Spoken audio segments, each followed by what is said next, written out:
David Ake from the Associated Press had a story published this morning in the Washington Post .com/business. I wanted to share the uh, biggest small business stories of 2012. I'll read his opening paragraph.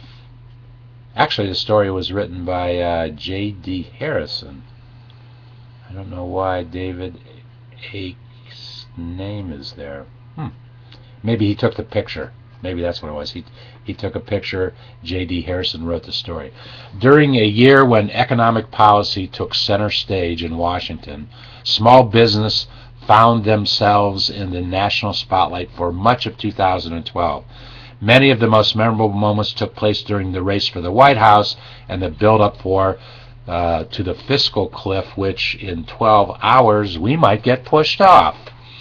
As political rivals engage in relentless and often bitter disputes over the best policies for businesses on Main Street. I have to pause for a moment here. I do not get involved in political discussions about small business. I get involved in discussions on what is best for small business, and when folks put the political spin on it and let politics come into the equation of what's best for small business, I don't get very interested. And I really saw a great deal of that in the campaign. Small business is being challenged more so than ever, and we need to see more good things done for small business. But at the same time, with all things in transition as they are right now, I have found it to be a tremendous environment to start a new business and take advantage of opportunities that will always be there. Well, the opportunities of the moment won't always be there. Opportunities will be there, but now, because we are in a transitional sense and a transitional state of mind, and people have done some pulling back, the opportunities are fantastic for those people who aggressively look for them and take action on them. I am not going to get into the first piece of this story, which talks about the best small business to start in 2013. I will actually do that in another YouTube, but the top 10 stories. Number 10, SBA program bites the dust. The Small Business Administration's temporary 501 refinancing program, which allowed business owners to refinance debt through a low-cost government-backed loan structure, expired in September. Yes, it did, but that doesn't dilute the importance of the SBA, and I always recommend to make frequent visits to SBA.gov to understand what programs are available, and also the SBA website has over 4,000 pages of information about small business. So go to SBA.gov, Google whatever your thought is or your question is, and I am 99% sure you'll get information you're looking for. If you don't, become a member of our community, David's Barter Community, get a community marketing profile. Then you'll be able to send messages to any member in the community, myself included, and send a message to SmallBizDavid, and I will help you find the information that you're looking for. That's what we do best. Number 9, importance, and this is in reverse order, obviously. The Startup Hunt expands. The Startup America Partnership, the initiative between the government and private enterprise, we made a commitment to the start. Our community and myself made a commitment to the Startup America Partnership on January 31st. Coming up will be the first anniversary of that commitment. That was the day that the partnership was formally announced. We announced it in live streaming that we did that day on that screen. We made a commitment on that day that I personally, SmallBizDavid personally, and David's Barter community would make available any resources that we possibly could to get America started up, restarted, kick-started, because of all the challenges that the economy and business have had. And we have kept true to our commitment in developing a very proprietary, very well-working social marketing, social network technology platform.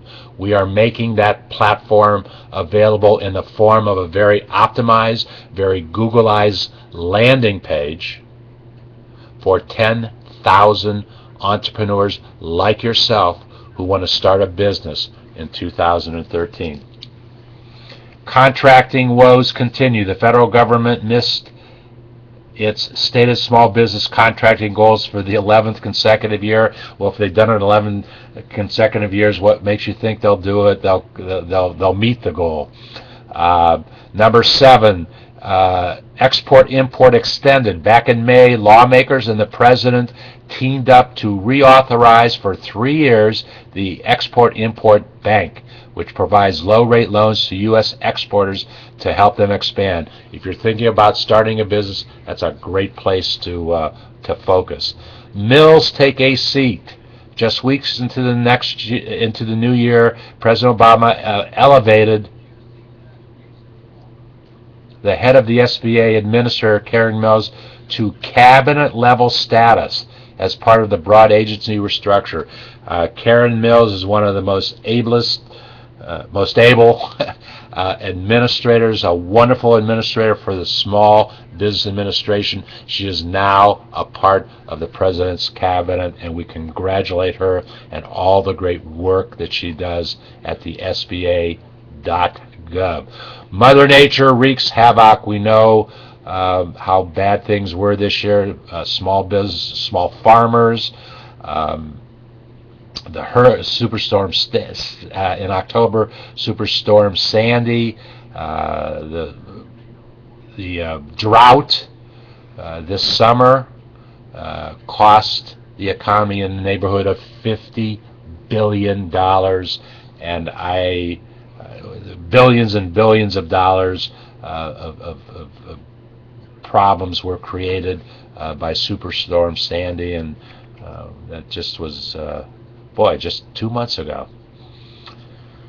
Bernanke gets bold. The Federal Reserve launched a third round of quantitative easing this fall and surprised economists by pledging to keep rates low even if the economy started to recover. Yay for low rates. The presidential spotlight, don't need to talk about that. We all know the outcome. Number 2, important story, Obamacare is full steam ahead. Yes, it is full steam ahead, but this is going to be a critical year for small business and healthcare. On 1 year from now, on January 1st, 2014, if your company employs 50 or more folks, you are going to have to provide mandated health care. We don't even know what those mandates are in totality right now, and mandates always mean increased costs. So what that's going to mean is small businesses are going to step back and really if they are 49 employees and are thinking about that 50th, it's going to be a long decision because the cost of creating a new job is greater than it's ever been before, and I'm not sure the percentage, but most of it is attributable to the cost of health care. And finally, the number one story, the dawn of crowdfunding. We've talked about it before. It was recognized by the Washington Post as the number one small business story of the year in an all too rare act of bipartisanship. In 2012, policymakers came together to pass the Jobs Act in April, which eases the regulatory process for firms raising capital by authorizing the use of new online equity crowdfunding platforms. We've talked a lot about it. It's very significant in new business startups. It's very significant in the investments made in existing companies. There is endless supplies of money available, and the crowdfunding concept will hopefully put more and more of that money into place so that thousands of new businesses can get started. We need it. Small businesses have always been responsible for 60% of new jobs created. We are not creating enough new jobs every month. In fact, the average is less than half the new jobs that need to be created are being created. New businesses create new jobs. Crowdfunding makes investment available to those new small businesses. So we look forward to 2013 to be the best year ever for the creation of new small businesses.